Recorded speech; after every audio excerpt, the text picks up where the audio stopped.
Good morning, everybody. This is the Mack Church of Christ Sunday Samuel to Chronicle study. We're in 1 Samuel chapter 13 and verse 14. Let me show you our chart that I always showed you to begin with, just to kind of remind us where we are and to get a full perspective. We're still dealing with Samuel and the fact that he went from being a prophet and a priest and a judge to where Saul is now going to become the leader of the people. So they're not going to depend so much on the prophets or on judges like they had during the period of the judges. They're now transitioning into what we would call the kingdom period, when we have the United Kingdom, which is Saul and David's kingdom. And remember that Saul had been appointed king, and some people didn't want to reject him until he fought against the Ammonites. And when he fought against the Ammonites, he beat them and defeated them. And then everybody rallied around him. And then we see the Philistines coming up, and the Philistines are coming up to fight against Israel. And so now we see Saul, and Saul was waiting for Samuel to come and offer a sacrifice, because you always want to have God on your side before you go into a battle. But since Samuel didn't show up at the appointed time that Saul thought he should, Saul offered the sacrifice. And when Samuel showed up a few minutes later, he condemned Saul for his sin and his rebellion, because it wasn't his place to do that. So even kings have to submit to the rule of God. And so remember, we talked quite a bit about that. So we're looking at Saul right now as he has just finished offering sacrifice, and Samuel has just told him of his sin. And so it says, beginning in 1 Samuel 13 and verse 14, he says, "But now your kingdom shall not endure. The Lord has sought out for himself a man after his own heart, and the Lord has appointed him as ruler over his people, because you have not kept what the Lord commanded you." Notice that we're looking at the E sword on your screen. It says, "Then Samuel arose and went up from Gilgal to Gibeah of Benjamin. And Saul numbered the people who were present with him, about 600 men. Now Saul and his son Jonathan and the people who were present with them were staying at Gibeah of Benjamin, while the Philistines camped at Michmash. And the raiders came from the camp of the Philistines in 3 companies. One company turned towards Ophrah, to the land of Shaul, and the other company turned towards Beth Horon, and another company turned towards the border which overlooked the valley of Zeboim towards the wilderness. Now no blacksmith could be found in all the land of Israel, for the Philistines said, otherwise the Hebrews will make swords or spears. So all Israel went down to the Philistines, each to sharpen his plowshare, his mattock, his axe, and his hoe. The charge was 2/3 of a shekel for the plowshare, 2/3 of a shekel for the plowshare, the mattocks, the forks, the axes, and to fix the hoes. So it came about on the day of battle that neither sword nor spear was found in the hands of any of the people who were with Saul and Jonathan, but they were found with Saul and his son Jonathan. And the garrison of the Philistines went out to the pass of Michmash." So first of all, let's notice that as Saul has disobeyed God and did something that he knew he wasn't qualified to do, that Samuel told him that his kingdom would not endure. Now, what's interesting in 1 Samuel 13:14 is that he says, but your kingdom shall not endure.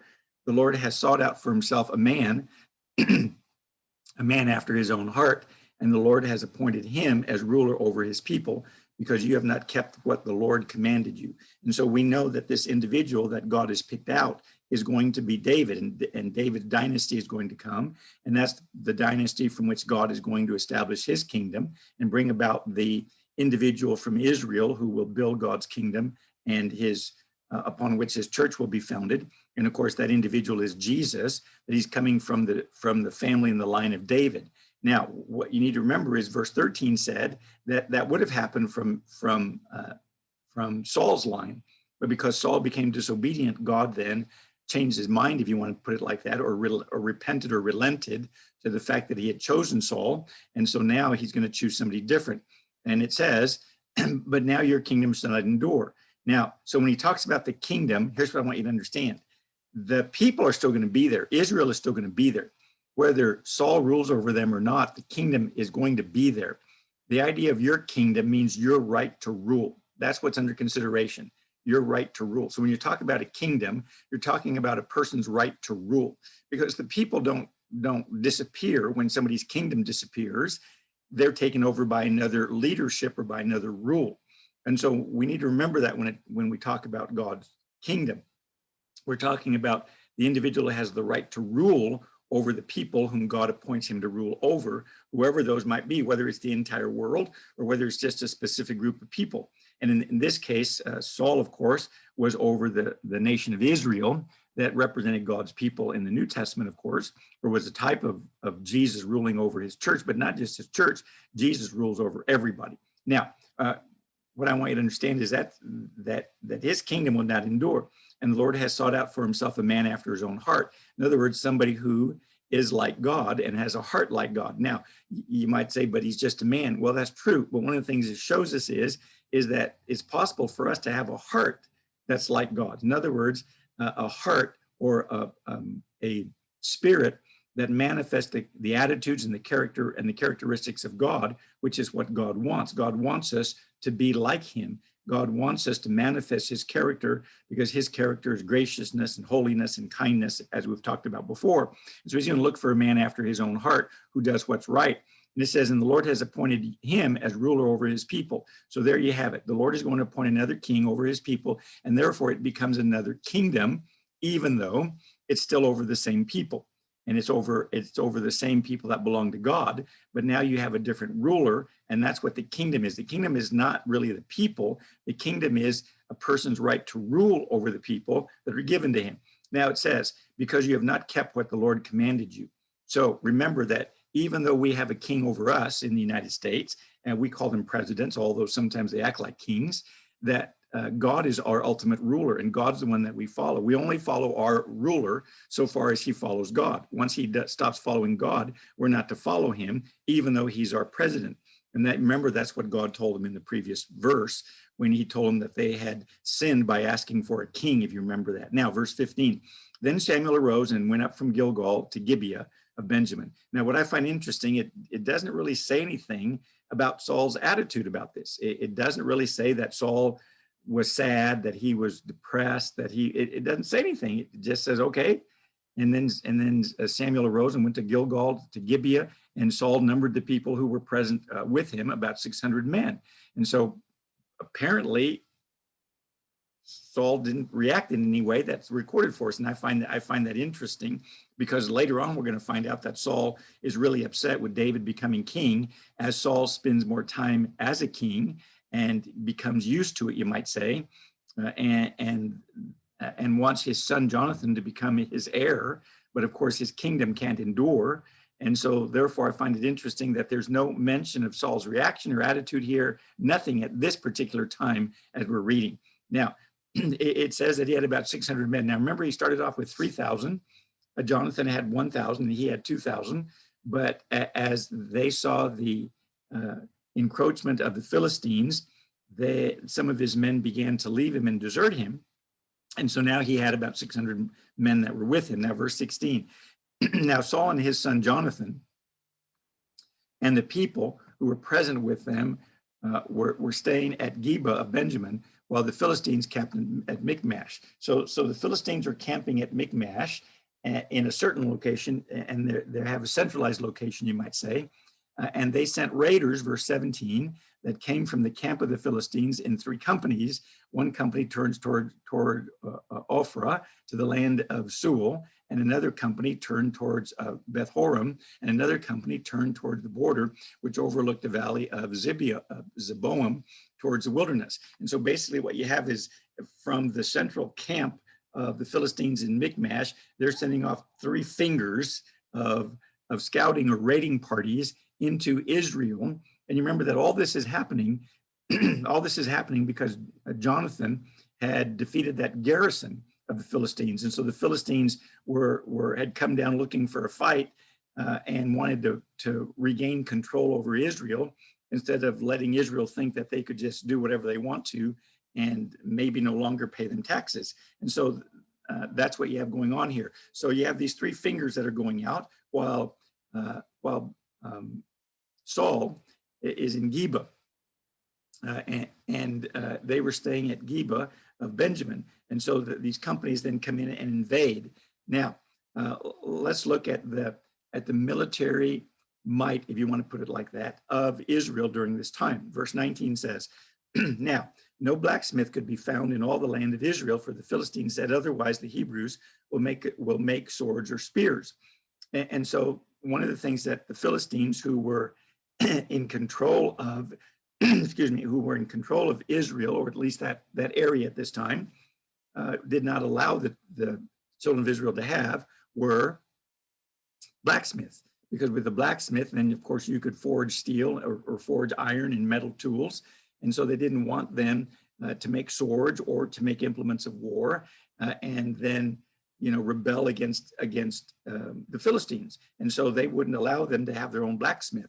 The blacksmiths that they did have were provided by the Philistines. It said, so all Israel, verse 20, so all Israel went down to the Philistines, each sharpened his plowshare, his mattocks, his axe, and his hoe. So if they needed their implements of harvest, of farm implements to be sharpened, they would have to go to the Philistines, and they would be charged. And they would be charged 2/3 of a shekel for a plowshare, a mattock, and forks and axes, and to fix the hoes. And so those were the usual items that they would use in agriculture during that day. And so those items that were metal that needed to be sharpened, they would have to take to the Philistines, and they were charged 2/3 of a shekel, which somebody says during that time would have been about a day's wage. So it cost them a day's wage just to get their implements sharpened, and they had to go down to Philistia in order for that to happen, because that's where all the blacksmiths were. Now, verse 22, it says, so it came about on the day of battle that neither sword nor spear were found in the hands of any of the people who were with Saul and Jonathan, but they were found with Saul and his son Jonathan. So apparently during this time, there were two main swords, you might say, because it says that when it came for battle, that there was neither sword nor spear. Now, that's interesting because they had just defeated, if you remember, the Ammonites, and they had just defeated them. But what's interesting is apparently when they defeated them and took their weapons, apparently they took their weapons, either one of two things happened. Either the Israelites destroyed them, or later on the Philistines came and when they became the rulers of the land, they took those implements away from them. But either way, at this time, there wasn't a sword found in the land of Israel. And of course, that's a general statement. There might have been, some swords in some rocks or caves or something somewhere that were lost. So when it says that, he's talking about it generally, there were no swords. People didn't run around with open swords during that time, except for Jonathan and Saul, because they were the king and his son. Of course, they were found with them. And it says, in the garrison, the Philistines went out to the pass of Michmash. And so the Philistines then are coming in and they're encroaching in their area, and they're looking for a fight because of what Jonathan had done in defeating the garrison. Now that brings us to chapter 14. Excuse me. In 1 Samuel 14 and verse 1, it says, Now the day came that Jonathan, the son of Saul, said to the young man who were carrying his armor, Come and let us cross over to the Philistine garrison that is on the other side. But he did not tell his father. Saul was staying in the outskirts of Geba under the pomegranate tree, which is in Migron, and the people who were with him were about 600 men. And Ahijah, the son of Ahitub, Ichabod's brother, the son of Phinehas, the son of Eli, the priest of the Lord at Shiloh, was wearing an ephod. And the people did not know that Jonathan was gone. Between the passes by which Jonathan sought to cross over to the Philistine garrison, there was a sharp crag on the one side and a sharp crag on the other side. And the name of the one was Bozez, and the name of the other was Sina. And the crag, the one crag rose up on the north opposite Michmash, and the other on the south opposite Geba.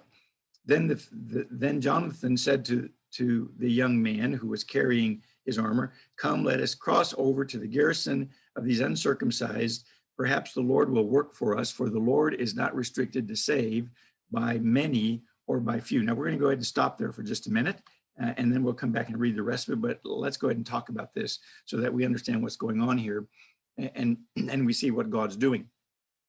So it says in verse 1, "Now the day came that Jonathan, the son of Saul, said to the young men who were carrying his armor, 'Come and let us cross over to the Philistine garrison that is on the other side.' But he did not tell his father." So apparently Jonathan was itching for battle, and he didn't tell his father.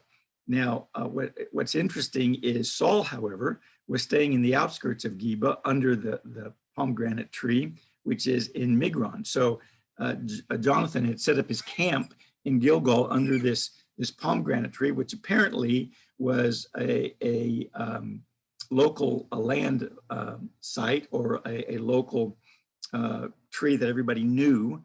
And therefore, people would say, "Hey, meet me at the pomegranate tree," and they would know where they're meeting. And so that's where he's at. He's at this central location, you might say, that everybody knows about. And it says, "And the people were with him, about 600 men." So even though the Philistines were invading in these three different raiding parties, the fact was that Saul apparently wasn't doing much about it.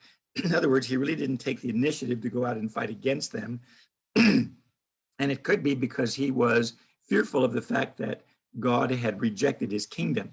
And so maybe that's the reason why he wasn't really doing anything. And therefore the people were with him, the 600, you might say, armed men, although they would be armed with hoes and sickles and farming implements, that they may be fashioned into some kind of weapon for war that they had. And so the people were with him.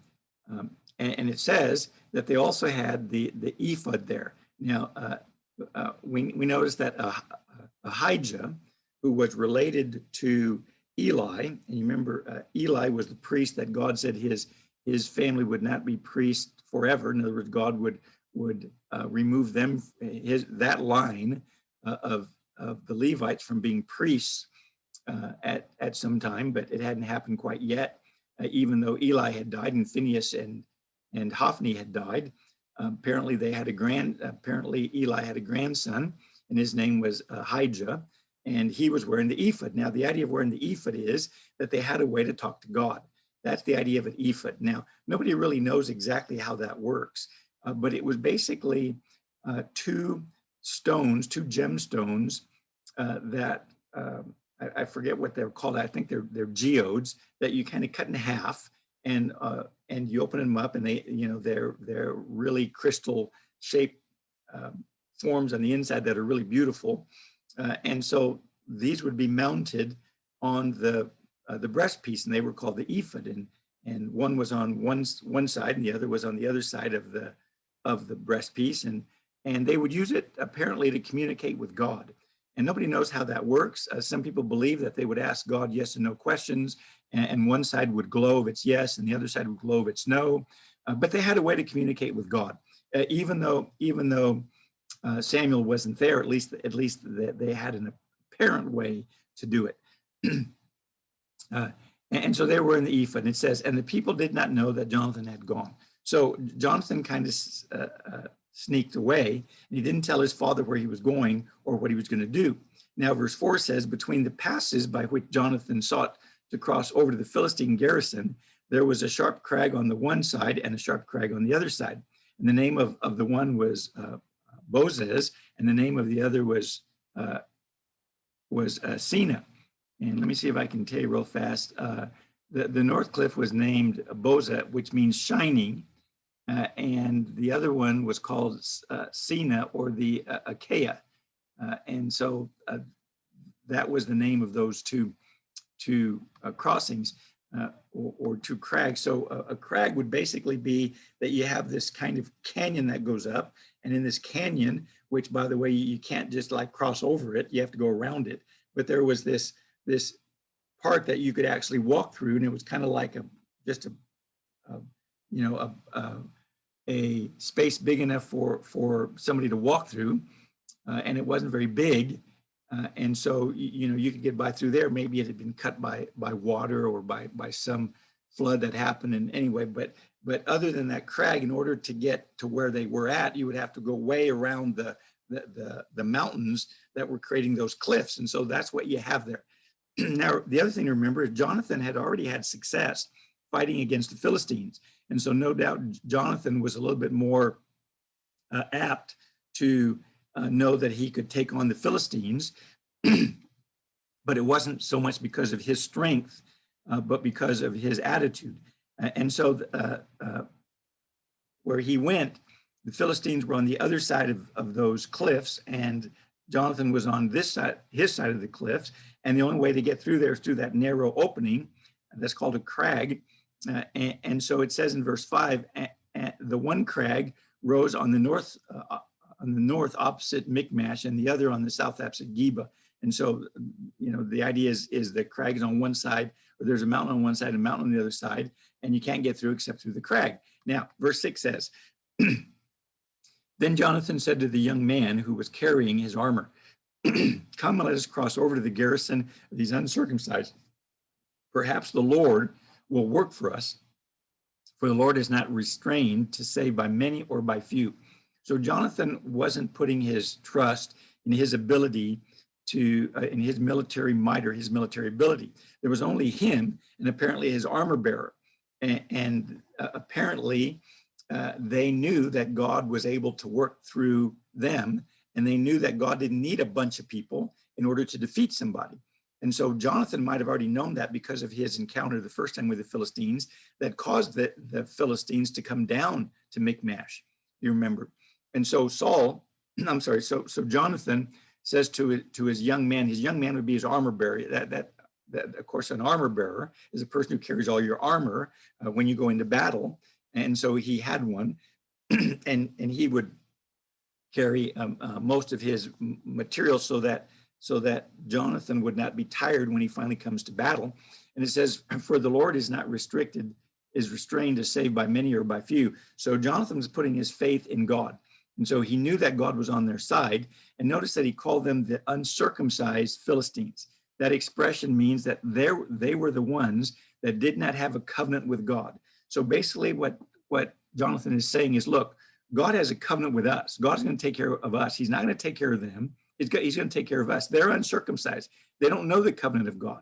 We have an advantage over them because we have a covenant with God, and therefore God can work with us, whether we're a few or whether we're many, because God made a covenant with us. And that's really what's going on in this little section, in that little statement that he's making.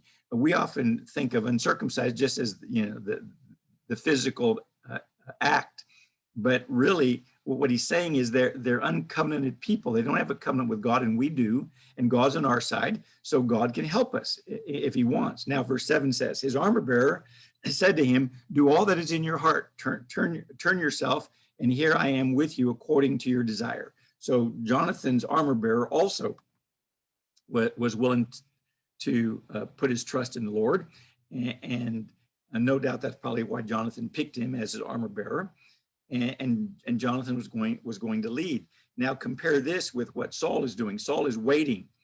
He's waiting in Gibeah in order for him to do something, or in order for them to, I guess, maybe get some information from God. But he's waiting. Jonathan and his armor bearer is not. Now verse 8 says, then Jonathan said, behold, we will cross over to the men and reveal ourselves to them. If they say to us, wait until we come to you, then we will stand in our place and not go up to them. But if they say, come up to us, then we will go up, for the Lord has given them into our hands, and this shall be the sign to us. When both of them revealed themselves to the garrison of the Philistines said, behold, Hebrews are coming out of the holes where they have hidden themselves. So the men of the garrison hailed Jonathan and his armor bearer and said, come up to us, and we will tell you something. And Jonathan said to his armor bearer, "Come up after me, for the Lord has given them into the hands of Israel." Then Jonathan climbed up on his hands and feet with his armor bearer behind him, and they fell before Jonathan, and his armor bearer put some to death after him. The first slaughter, which Jonathan and his armor bearer made, was about 20 men within about half a furrow in an acre of land. And there was a trembling in the camp, in the field, and among all the people. Even the garrison and the raiders trembled, and the earth quaked, so that it became a great trembling.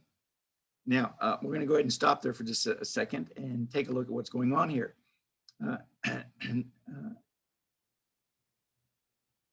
Now, verse 7. His armor bearer said, "I'm with you, Jonathan, do whatever you want to do." So Jonathan said, "We're going to cross over." And it says, "Behold, we will cross over to the men and reveal ourselves to them." In other words, they'll stand in that crag, and allow the Philistines to see them, because the Philistines are on the other side. They camped on the other side, and they probably use that crag as a means of guarding their camp, because the narrower it is, the harder it is for them to be invaded. And so that's probably why they camped there, but they could still get through there and come against the Philistines if they needed to. And so Jonathan basically just stood up and, said, "Here I am. I'm a Philistine. I'm an Israelite," to see what they would do. But before he did that, he said in verse 9, "If they say to us after they see us, 'Wait until we come to you,' then we will stand in our place and not go up to them. But if they say, 'Come up to us,' then we will go up, for the Lord has given them into our hands, and this shall be the sign to us." And so basically what Jonathan says is that we're going to find out if God, and this is really what he's doing, we're going to find out if God is for us or not. And the way we're going to do that is when they see us, they're going to say something. And so he says, if they say, "Wait until we come to you," then we will stand in our place and not go up to them. In other words, Jonathan says, then we won't fight against them if they say, "Behold, we'll cross over to you." But then he says, if they say, "Wait until we come to you," but if they say in verse 10, "But if they say, 'Come up to us,' then we will go up, for the Lord has given them into our hands, and this shall be the sign to us." And so basically Jonathan says, but if they say to us, "Come over to us," then Jonathan will know that the Lord has given them into their hands. Now, this is interesting for a number of reasons. Number one, is this something that God's people are supposed to do? In other words, when we have something, when we have something we're supposed to do, should we just give the Lord two options and figure out which one he wants us to do? Like this, like, for example, if I want to marry some young lady, just to give you an example, if I want to marry some young lady, if I say, "Lord, if you want me to marry this young lady, then go ahead," and she'll say to me that I have pretty eyes. And if she doesn't say I have pretty eyes, then I'm not going to marry her. And so sometimes people take these kinds of statements and they make them like that. And certainly you could live your life like that if you wanted, but I don't really think that that's the right way to do it. Let me suggest that this situation is a little different than that one and most of the situations that we come across, because in most of our situations that we come across, God has already legislated or told us, or the Bible has shown us what it is that we're supposed to do. For example, when it comes to marrying somebody, the Bible is full of instructions on the kind of person you're supposed to marry and the kind of person that you're supposed to give yourself to in marriage. You're supposed to give yourself to somebody who cares about God, somebody who's single, somebody who's moral, somebody who, that's what we're supposed to do. So if you find somebody like that and they're willing to marry you, and then you say to God, "Well, God, I don't know if this is the one because she didn't say I have blue eyes," I think is really going against what God says. See, in this particular case, there was no instruction in the case of Jonathan whether he should go up or not. God hadn't legislated, God hadn't said, when you come to a crag, then then you know that you'll defeat them. Or when you come to a crag and the enemy's on the other side, run. God hadn't legislated anything about this. And so you have this where God hasn't legislated. And therefore, you don't know what God would want you to do, and there's no way of knowing what God would want you to do. And then the options that Jonathan gives to God are the two options that would generally happen at that time. Either you fight against them or you don't fight against them. Those would be the two options. And either option, you might say, is acceptable to God. Either option is not a matter of sin or of doing wrong. It's just a matter of choice. And so whether he fought against them or whether he didn't fight against them, it wouldn't be sin either way. And that doesn't mean that God didn't allow him to have this victory. He did. All I'm simply pointing out is that you can't use this circumstance as a circumstance for how you're gonna live your life. It's kind of like what happens in Acts chapter 1 when they appoint a new apostle.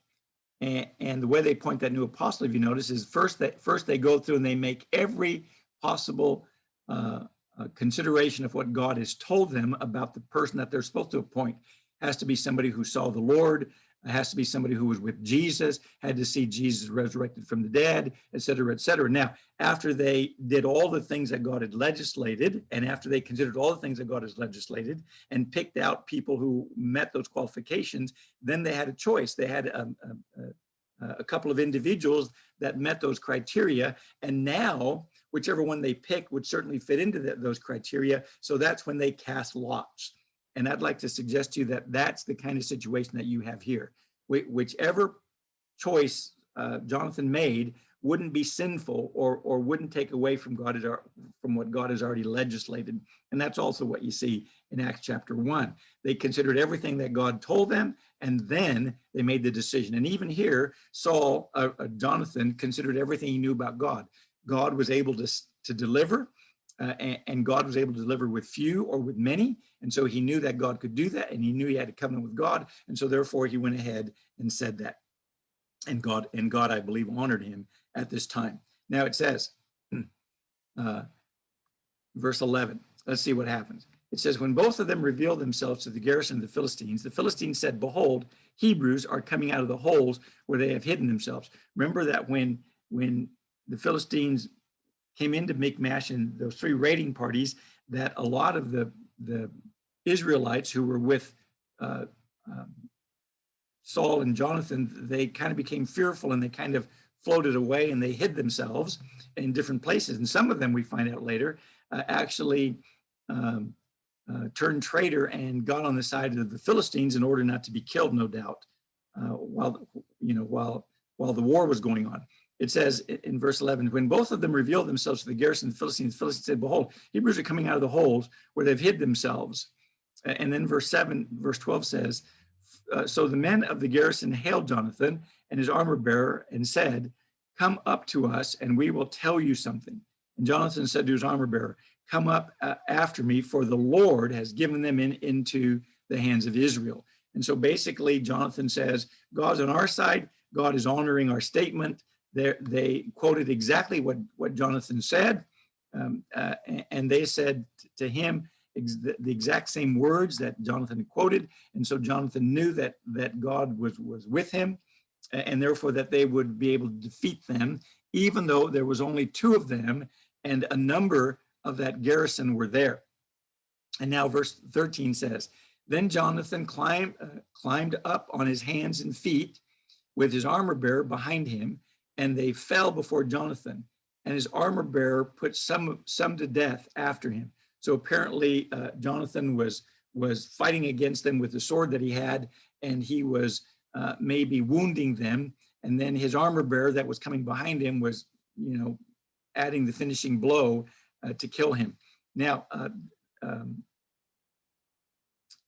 remember that this isn't an example of war. This is an example of God's judgment on people who came up against God's people. And remember that God's people at this time were a physical national people, whereas today God has a spiritual people.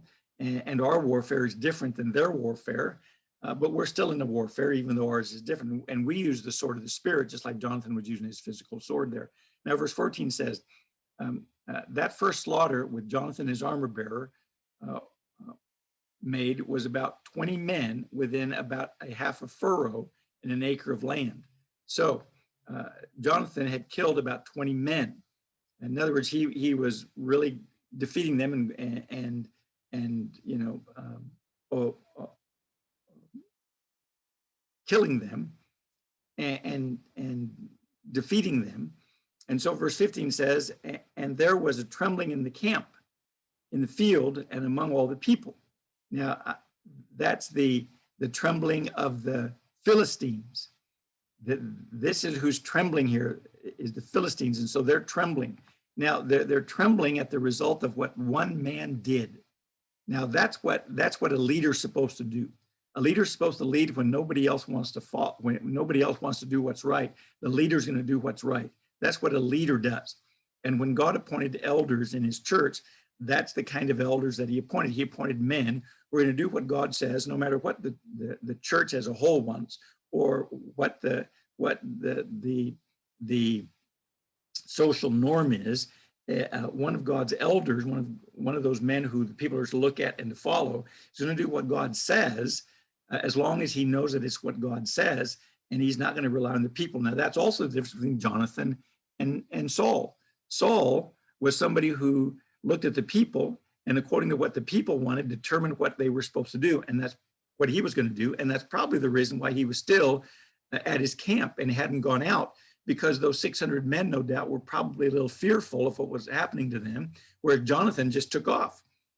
And Jonathan came out, and he was fighting against them. And because he was doing what the Lord said, the Lord is with him. And so he slaughtered these men. And so now you have all these people that are fearful. That reminds me of the passage that God says, if you're faithful to him, then one of you will put 10,000 of the others of your enemies to flight. And that's what we have here. So make sure that you stand up for God. Make sure that you stand up for him, no matter what your husband or your wife or your brother, your sister, or even your preacher does. Make sure that you stand up for God and for what you believe God wants you to do. Because remember, even though they had a king, they're supposed to follow Jesus. They're supposed to follow God. So it says, even the garrison and the raiders trembled, and the earth quaked, so that it became a great trembling. Now, when it says the earth quaked, there's a couple of ways to take that. One of the ways to take that is that it could be figurative language for the fact that all of the Philistines were fearful when they heard about this defeat of these 20 men in just, by one guy. and so they became fearful and trembling, because they would assume that the Israelite God was greater than their God, because really when it came down to these wars, they were wars about whose God is better than, whose God is better. And Israel is demonstrating that their God, through Jonathan, is better than the God of the Philistines, Dagon. And so therefore, that's why they're trembling. Now, it could be that this is just figurative language for the fact that the Philistines were trembling and fearful. Or I believe that it's talking about the fact that there was actually tremors, because God often fights against his enemies with natural catastrophes like storms, like rain, lightning, and thunder, and hailstones. And so it certainly wouldn't surprise me if there were earthquakes, and therefore that would make a great trembling. The people would become even more fearful once they heard about this victory of Jonathan, and then the fact that the ground is trembling under their feet. Now, verse 16 says, now Saul's watchmen in Gibeah of Benjamin looked, and behold, the multitude melted away, and they went here and there. In other words, the watchmen at Gibeah that were looking out saw that the multitude, that's not the multitude of God's people, that's the multitude of the Philistines that had been camped around them, and that they're melting away. In other words, they're starting to run away, and they're being fearful because of this great victory and because of the trembling of the earth. And they went here and there. In other words, they were scattered. They began to scatter and weren't staying in their military formation. Now, that was all caused because one man, well, maybe two, because one man had the courage to understand what it means to have a covenant with God. And he went out and he fought against the Philistines and defeated them. And so God is just looking for somebody who's faithful to him, through whom he can work. Now, verse 17 says, Saul said to the people who were with him, number now and see who has gone from us. And when they had numbered, behold, Jonathan and his armor bearer were not there. Then Saul said to Ahijah, bring the ark of God here, for the ark of God was at that time with the sons of Israel. While Saul talked to the priest, the commotion in the camp of the Philistines continued and increased. So Saul said to the priest, withdraw your hand. Then Saul and all the people who were with him rallied and came to the battle. And behold, every man's sword was against his fellow, and there was a great confusion. Now the Hebrews who were with the Philistines previously, who went up with them all around the camp, even they also turned to be with the Israelites who were with Saul and Jonathan. When all the men of Israel who had hidden themselves in the hill country of Ephraim heard that the Philistines had fled, even they also pursued them closely in the battle. So the Lord delivered Israel that day, and the battle spread beyond Beth-aven. And so basically what you have here then is you have Saul's reaction to what he sees, and that is that the camp of the Philistines is starting to separate, and they're starting to break ranks and scatter. And so Saul is figuring that, you know, they're either chasing somebody or somebody is causing them to run. And so he wants to know who that is. And so he says to the people, number now and see who'd gone from us. In other words, you know, what commander took his forces to fight. And when they numbered them, they noticed that Jonathan and his armor bearer were not there. So the only people that were gone were Jonathan and his armor bearer. That's it. And it says, then Saul said to Ahijah, remember Ahijah was the priest at that time who had the Urim and the Thummim, the ephod, and he said, bring the ark of God here. So they had the ark of God there with them in battle. Remember that there was no set place for the ark of God. There was no tabernacle for it.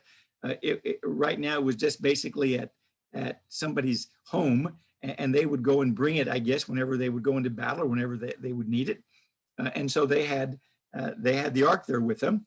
Remember, the last time they had the ark, the Philistines came and captured it and took it with them. And so they had the ark. So Saul is getting ready he calls Ahijah, and apparently is going to talk to God or going to ask God something. He says, for the ark of God was at that time with the sons of Israel. So they had the ark at this time. And it says, and while Saul talked to the priest, the commotion in the camp of the Philistines continued to increase. So Saul said to the priest, withdraw your hand. So Saul was going to talk to God. But as Saul saw that the commotion in the camp of the Philistines grew more and more rowdy, and that the Philistines were confused, he figured it's a good time to go out and fight against them. And so he tells Ahijah to withdraw his hand. Now, the idea of withdrawing his hand probably means you don't have to talk to God for us anymore. I know what to do. And that's probably what's going on here. And so Saul, then in verse 20 says, then Saul and all the people who were with him rallied and came to the battle. And behold, every man's sword was against his fellow, and there was a very great confusion.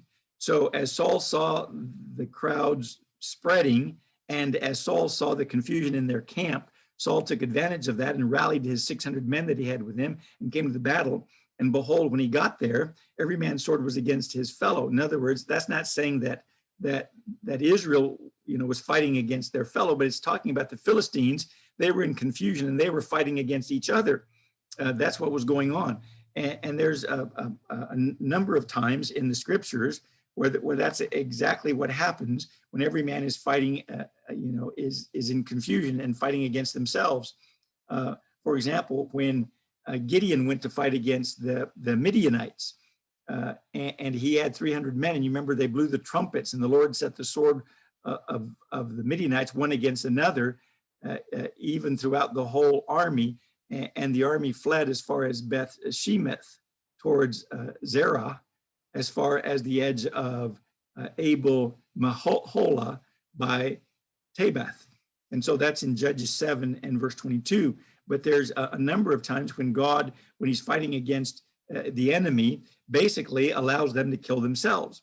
And that happens because no doubt they're fearful and they begin to fight among themselves instead of fighting against Israel. And so many of them died as that happened. And so there was a great confusion. So there's this confusion that results about who are we fighting against? Are we fighting against ourselves, fighting against them? And so this confusion was brought on by God. And so notice how one man's stand for God, one man's faithfulness for God allowed all of these things to happen and allowed God to do what God would do as he found one man that was willing to stand faithful to him. And so it says in verse 21, now the Hebrew who were with the Philistines previously, who went up with them all around the camp, even they also turned to be with the Philistines who were with Saul and Jonathan. So some of the deserters who had deserted when the Philistines first entered into the land and were so numerous, remember they had the 30,000 chariots, that many of the Israelites, they just kind of defected to the other side so as not to be killed. But when they saw that the Philistines were fighting against themselves, then they joined in with Israel, and they rejoined Israel in order to fight against them. And again, notice it was one man's activity that allowed these individuals to see God and therefore turn, repent, and fight for him instead of fighting with the enemy.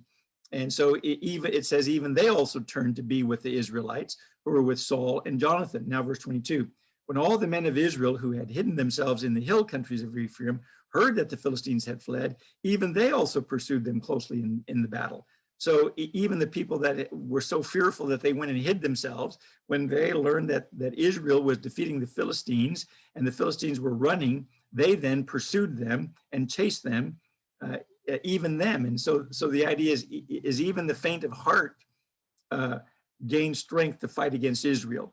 And certainly this is a really great example of being faithful to God and of being standing up for God and encouraging your brothers to do the same. I once heard of a story of when Japan had invaded China, and there were numbers of Catholic schools or Catholic missions that housed orphans, and that when Japan took over, that in one instance they conquered one of those schools, and they said that the children could go free if they would walk over a cross that they had placed in the entryway. In order for them to leave, they would have to walk over the cross. And from what I understand, it was either a girls' school or a girls' orphanage. And the first little girl ran over the cross and escaped. And the next girl kneeled in front of the cross, and they killed her. And as a result of that, they had to kill every other girl because they all did the same thing. That's a story I heard. I'm not sure whether it's true, but if it's true, it certainly shows the same principle that we have here. One person standing up for God causes other people to stand up for God. And that's part of what Paul was saying in the book of Philippians in chapter 1, when Paul talked about his imprisonment. He says, my imprisonment has caused people to be bold, has caused people to be able to speak for God, and has caused them to stand for God, because Paul is willing to go to prison for what he's doing. See, if we're not willing to suffer for what we believe, then why in the world should anybody else suffer? But if we're willing to suffer for what we believe, then other people will take notice and will become faithful, or will take it to heart. And that's this whole story that you have here. The king is supposed to be that person who's doing the leading. Instead, you have the king doing the following, and the king following other individuals. And that's not the heart of God. God leads in the activity of being right and being just. God leads. God doesn't look at his creation and go, well, what would my creation like me to do? God leads them, and he does what's best for them, and he's going to do what's best for them. And even when he allows them something that's not really good for them, he has a good reason for doing it, for a purpose. So God is the person that we follow, and that's what you have in the story. And so I hope you see that. So even the very faint of heart turned to fight against the Philistines. And it says in verse 23, so the Lord delivered Israel that day, and the battle spread beyond Beth-aven. Notice that it says the Lord delivered them. And notice that this Lord, in the New American Standard, if you have another version, maybe not, in the New American Standard, this word Lord is capital L, capital R, O, capital R, capital D. And what that means is that means that this in the Hebrew text would actually have been the word for Yahweh or Jehovah. And so it's not just the general, he's my master word, but he's my covenant God. And so their covenant God delivered them. Remember what Jonathan told his armor bearer? These uncircumcised Philistines. See, God doesn't have a covenant with them. God has a covenant with us, with Israel at that time.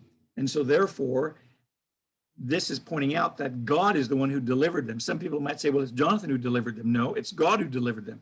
Jonathan was just the means whereby God was seen as delivering them, or was the catalyst for God delivering them. That's through whom God worked for this deliverance. And so it says that the Lord delivered Israel that day, and the battle spread beyond Beth-aven. And so you see this victory that's coming about as a result of one man's activity. And he's not even the king. The king is supposed to be the one who's in lead, to make decisions in order to help the people and in order to encourage the people. And by the way, I really think that's the idea of elders in the New Testament church. They're not people who rule and tell other people what to do and determine how they're going to spend the church's money, or what kind of building they're going to buy. That's not their job. Their job is to be an example of people following God. That's their example. If the church wants to build a building, well, then the church decides what they want to build. That's not something that the elders do for the church and then make the church pay for it. It's what the church does. The elders are supposed to be people who are following Jesus and demonstrating to others that they're supposed to follow Jesus. And that's why Peter points out in 1 Peter chapter 5 that elders are not to lord it over the people, but they are to be individuals who are shepherds and examples to the flock.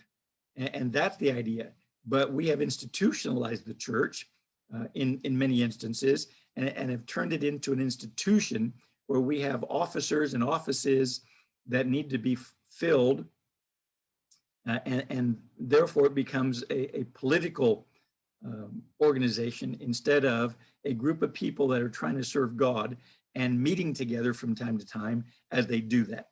Now, let me go ahead and read a little bit more of this. Verse 24 says, now, the men of Israel were hard pressed on that day, for Saul had put the people under oath, saying, cursed be the man who eats food before evening, and until I have avenged myself on my enemies. So none of the people tasted food. All the people of the land entered the forest, and there was honey on the ground. When the people entered the forest, behold, there was a flow of honey, but no man put his hand to his mouth, for the people feared the oath.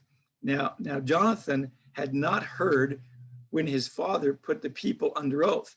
Therefore, he put out his hand, put out the end of the staff that was in his hand and dipped it in the honeycomb and put his hand to his mouth, and his eyes brightened.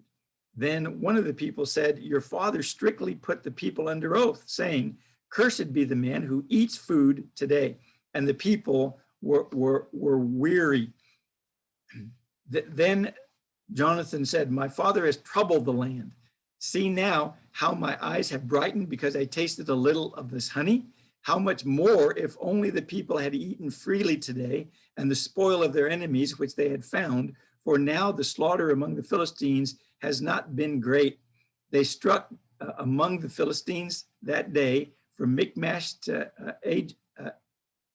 Ajalon, and the people were very weary. The people rushed greedily upon the spoil and took sheep and oxen and calves and slew them on the ground, and the people ate them with blood. Now we're going to go ahead and stop there because I don't know if I can get down that far before we end, but let's take a look at this section here. So Jonathan is out and he's fighting against the Philistines, and while that's going on, Saul has the people make a vow. He said that Saul put the people under a vow, and notice the vow that he made. He said, "Cursed be the man who eats food before evening until I have avenged myself on my enemies." Notice that there's no mention of God. Jonathan put the men under a curse for his own personal vengeance. He wasn't doing this for the Lord.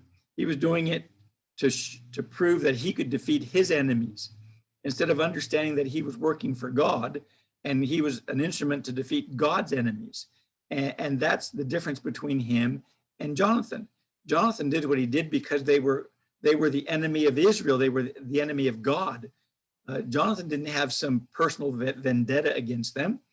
And so he put the people under a curse not to eat food during this time. Now, it might seem, and it's interesting, that it might seem that this is, an expression of faith. It's interesting that the two of the times that we have, and maybe more, two of the times that we notice that Saul doesn't use good judgment has to do with faith or his religious practice. Here, he was putting the people under an oath not to eat, so that I guess he's trying to get God's help on his side, and so he's causing them to fast. This would be a fast, and certainly the Old Testament teaches us about fasting, and they're supposed to fast at certain times. But as far as I know, there's no place when they go out to battle that God had ever told them to fast, but Saul did. And so that's what you have going on here. And so none of the people tasted food, even though verse 25 tells us that the forest was full of honey, and that there was honey falling from the ground. And so when somebody would get honey on their hand, maybe they put their hand on a tree and some of it was dripping, or maybe they'd pass under a beehive and it would land on them. None of them licked the honey off their hand because they were afraid of the oath. So not only were they now having to be concerned about fighting the Philistines, they had to be concerned about if anything would enter their mouth, or that they would eat anything while all of this was going on. And no doubt they would get hungry. Verse 27 says, "But Jonathan had not heard that his father put them under the oath. And so Jonathan saw the honey, and he stuck out his staff in order to reach some of the honey, and he ate some of it. He took a taste of it, and he put his hands to his mouth, and he ate it, and his eyes were bright. In other words, he became stronger. He became strengthened in order for him to be able to fight more. And so his eyes were brightened, and that's the idea of his eyes being brightened, is that he became stronger. And then it says that one of the people said, 'Your father strictly put us under an oath.'" So one of the things is that when you give people an oath, you need to make sure that everybody hears about it.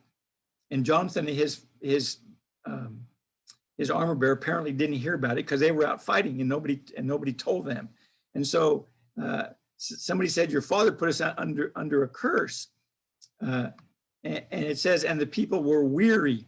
In other words, the people were hungry. The people were famished and were exhausted. You remember, they're marching through the forest. They're fighting against the Philistines as they find them in little pockets, and they're fighting against them, and they're not eating, and they're not allowed to eat. And so Jonathan says in verse 29, and Jonathan says, "My father has troubled this land. See now how my eyes have brightened because I tasted a little of this honey. How much more if only the people had eaten freely today of the spoil of the enemies which they found. for now the slaughter among the Philistines would have been great. And so basically Jonathan is basically saying that is a terrible oath to make at this time, because even though it's an oath, people are going to get hungry, and yet God is giving them a deliverance. And so rather than Saul helping the people and helping the cause, he's hurting the cause. He's hurting the cause that's under consideration. And sometimes that's what happens with individuals who use religious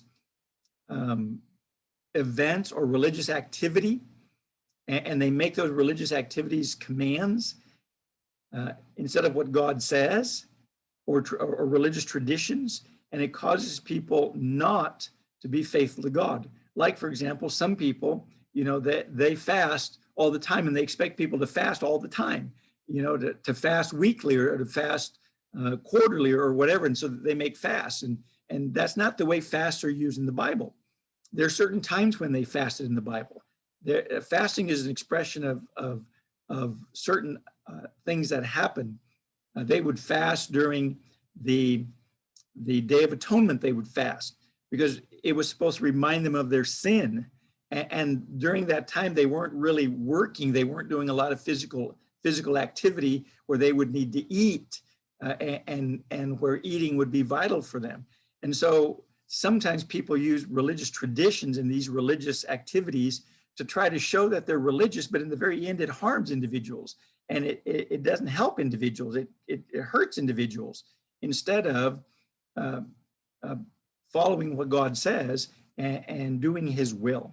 And so that's what you see in this. You see the story of the difference between Saul and Jonathan, and the difference between how Saul should have been the ruler and the leader, and he should have been the example of following God, but instead he wasn't. And you see how one man, Jonathan, was able to get God on their side because God worked through Jonathan, and therefore was defeating the Philistines. And so we have to stop right there because our time is up. And so we'll start with 1 Samuel 14:31 next week. And we pray that God blesses you. We pray that he keeps you, and that you are safe during this time. And I pray that you are blessed. Thanks for being here.